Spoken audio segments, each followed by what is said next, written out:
A person needs a lens of power -5.5 diopter for correcting his distant vision. For correcting his near vision, he needs a lens of power +1.5. What is the focal length of the lens required for correcting distant vision and near vision? Okay, तो उन्होंने क्या किया, देखो distant vision का एक power दिया है, ऊपर से नियर विजन का भी एक पावर दिया है, और क्या बोल रहे हैं, फोकल लेंथ निकालो।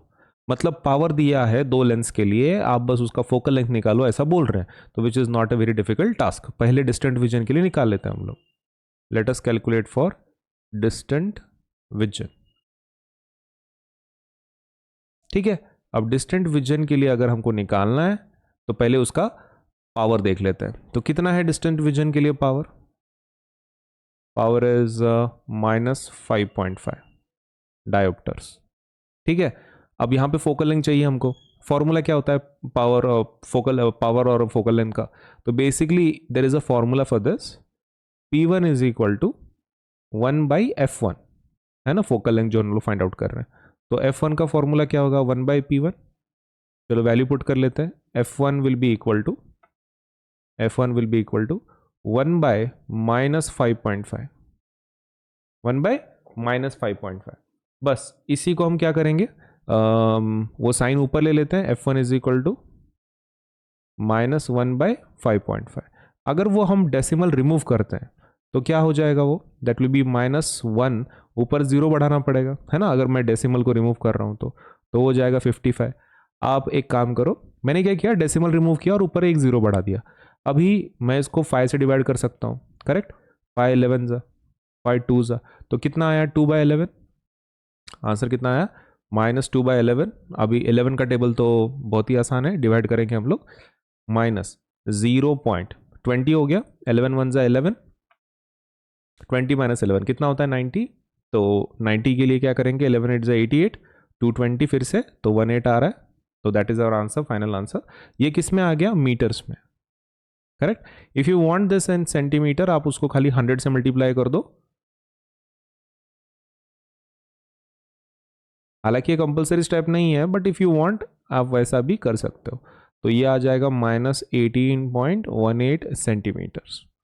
तो एक तो आप -0.18 मीटर बोल दो, या फिर -18.18 सेंटीमीटर। ये 18 को आप 2 भी कर सकते हो। अगर आपको एवरेजिंग करनी है इसकी, आप वो भी कर सकते हैं। That is it is -18.2 centimetre. ये लास्ट वाला जो स्टेप है ना, कंपलसरी नहीं है, तो आपको करना है तो करो एग्जाम में, नहीं तो छोड़ दिया तभी भी चलेगा, नॉट अ इशू। अभी ये हो गया डिस्टेंट विजन के लिए। अब नियर विजन के लिए निकालता है। नियर विजन का भी प्रोसेस सेम होगा।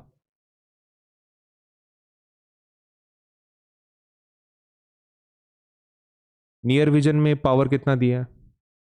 नियर विजन में देखो पावर दिया है +1.5 D। Now let us try to find out P2। P2 will be equal to 1/f2। Okay, तो f2 का फॉर्मूला क्या होगा फिर? f2 will be equal to 1/P2। Value put करते हैं, 1/1.5। वो डेसिमल को रिमूव करते हैं हम लोग, नीचे वाले को, तो ऊपर क्या हो जाएगा? 10/15, है ना। अब इसको किससे डिवाइड करेंगे? 5 से कर लो भाई। 5 2 ज़ा 10, 5 3 ज़ा 15, 2/3। ओके, तो 2/3 मतलब कितना आता है?